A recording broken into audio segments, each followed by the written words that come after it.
झोपडपट्टीमध्ये राहून आपल्या जीवनाची प्रगती किंवा शाळाबाह्य असून आपल्या जीवनाची प्रगतीच्या दृष्टिकोनातून एक नवीन मार्ग काही आदिवासी मुलींच्या जीवनात येताना दिसतो आहे आणि तशाच प्रकारची एक क्रिकेटची टीम आपण या ठिकाणी बघू शकतो। ही टीम तयार झालेली आहे। या सर्व मुली ज्या आहे या झोपडपट्टी परिसरात राहणाऱ्या आहेत।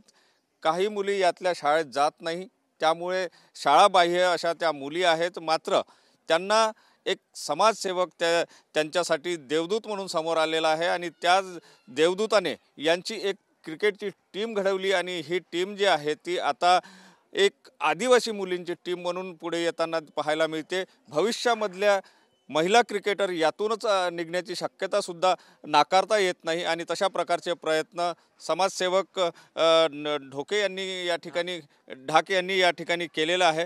काय सांगाल, काय नेमका यामागचा उद्देश होता? तुम्ही या मुलींना म्हणजे झोपडपट्टीतून आलेल्या आहे, त्यांना शिक्षणाची ओढ नव्हती, अशा परिस्थितीत तुम्ही त्यांना क्रिकेटमध्ये आणलं?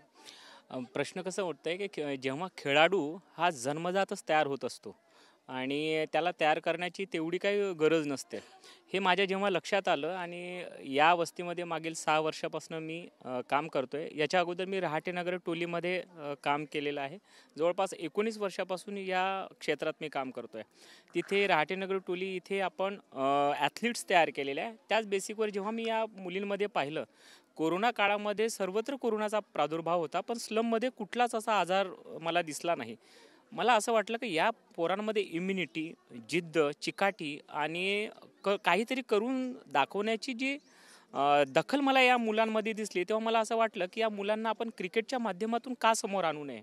आणि सहज असं आपण टेनिस बॉलचा सराव दिला, तेव्हा मला असं जाणवलं की या प्रत्येक मुलींमध्ये काहीतरी वेगळं टॅलेंट दिसून आलं। मग या मुलींमधून मी काही बॉलर्स चॉईस केले, काही बॅट्समन चॉईस केले, काही विकेटकीपर चॉईस केले। यांच्यामध्ये जेवढी शिकण्याची जिद्द दिसली नाही, परंतु खेळण्याची खूप जास्त जिद्द दिसली। मग मला असं वाटलं का खेळण्याच्याच माध्यमातून यांना समोर आणू नये।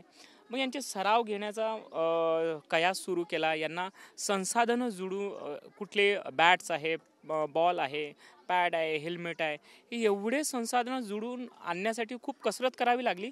परंतु या मुलांची जिद्द आणि चिकाटी पाहिल्यानंतर मला ते खूप गौण वाटलं आणि अशा पद्धतीने एक संसाधन जुळवले आणि आज आपल्यासमोर काय देशाच्या महिला क्रिकेट टीममध्ये यापैकीच एखादी नेतृत्व 100% जेव्हा ही क्रिकेटची टीम तयार झाली तर VCAचे बडकत सर जेव्हा इथे आले आणि यांना पाहिलं, तेव्हा यांनी 100% म्हटलं की ही येणाऱ्या भविष्यात देशाच्या महिला क्रिकेट टीमचं प्रतिनिधित्व करण्याचं जे खेळाडू आहे ते याच्यामध्ये दिसले।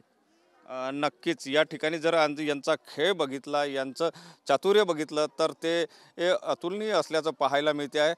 काय सांग, तू शाळेत जाते का? हो। क्रिकेट खेळण्याचा कशी आवड निर्माण झाली आणि या ठिकाणी तू कशा प्रकार खेळते? टीचर हिंदी में बोल के। कैसे क्रिकेट खेलती है यहाँ पे? बहुत ही अच्छे से। यहाँ पे हम क्रिकेट खेलते हैं बहुत ही अच्छे से। तुम क्या करती, बॉलिंग करती या बॉलिंग? बॉलिंग करती है। हाँ। क्या किस प्रकार पढ़ाते हैं सर यहाँ पे, कैसा करते हैं सब? सुबह आते हैं 6 बजे और 9 बजे जाते हैं। और ये क्रिकेट चालू होने के पहले आप लोग क्या करते थे? हम कुछ भी नहीं करते थे, स्कूल भी नहीं जाते थे। अभी हम क्रिकेट भी खेल रहे और आगे भी बढ़ रहे और हम स्कूल भी जाते थे। स्कूल जाते हैं अभी खुशहाल सर की वजह से, और यहाँ पे ट्यूशन भी है। हमारे खुशहाल सर हमको बहुत ही सपोर्ट देते हैं। हमारे इधर जैसे कि है कि एक दिन में हमारे पापा लोग काम जाते हैं तो दूसरे दिन में खाते, अगर एक दिन नहीं जाते तो हम दूसरे दिन में नहीं खाते, भूखा रह जाते। तो अभी ये सारी चीज़ें नहीं होती। अभी खुशहाल सर जब से आए हैं सारी चीज़ें होती, मतलब अभी हो रही है, और ये हमारे खुशहाल सर की वजह से हम बढ़ रहे भी है। और हमारे को कोच भी लगा के दी है, स्वरूप शुक्ला सर हमको बहुत ही अच्छे से ट्रेनिंग देते हैं, और खुशहाल सर की वजह से हमको कोच भी दिया गया है, और स्वरूप सर हमको बहुत ही अच्छे से सिखाते और ट्रेनिंग देते हैं। हमको क्रिकेट क्या बनना है आपको? क्रिकेटर में इंडिया टीम में जाना है? इंडिया टीम में जाना है और ये बस्ती से निकलना है, और मैं क्या बन चुकी हूँ ये भी दिखाना है हमारे बस्ती को। और अभी मुझे क्रिकेट खेलते हुए बहुत ही पसंद है और क्रिकेट खेलना हमको पता नहीं था भी क्रिकेट क्या चीज़ है, तो खुशहाल सर ने बताया क्रिकेट ऐसी चीज़ है कि भविष्य में कुछ तुम कर सकोगे और आगे बढ़ोगे और मम्मी पापा का नाम भी रोशन करोगे।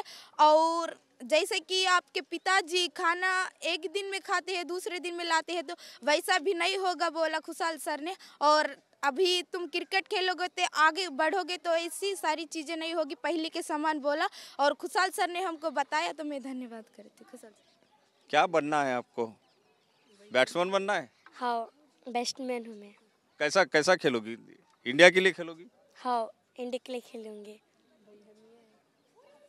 किसको देख के खेलना सीखा है? कौन सा प्लेयर को लाइक करते? मैं विराट कोहली का। विराट कोहली को।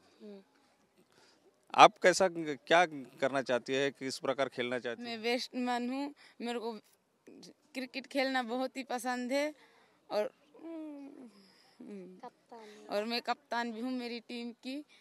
और खुशहाल सर ने हमको क्रिकेट खेलना भी सिखा रहे और हमको कोच भी ला के दिए, और अंजलि मैम हमको पढ़ाती भी बहुत ही अच्छा।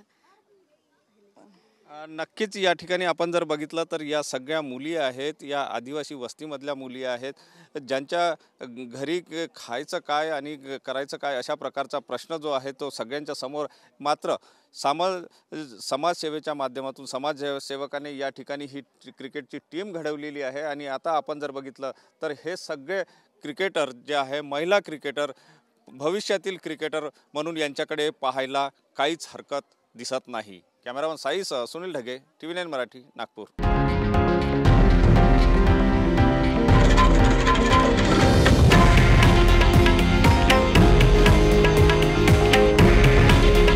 हे आहे देशातील नंबर 1 न्यूज नेटवर्क आणि आपण पाहत आहात TV9 मराठी।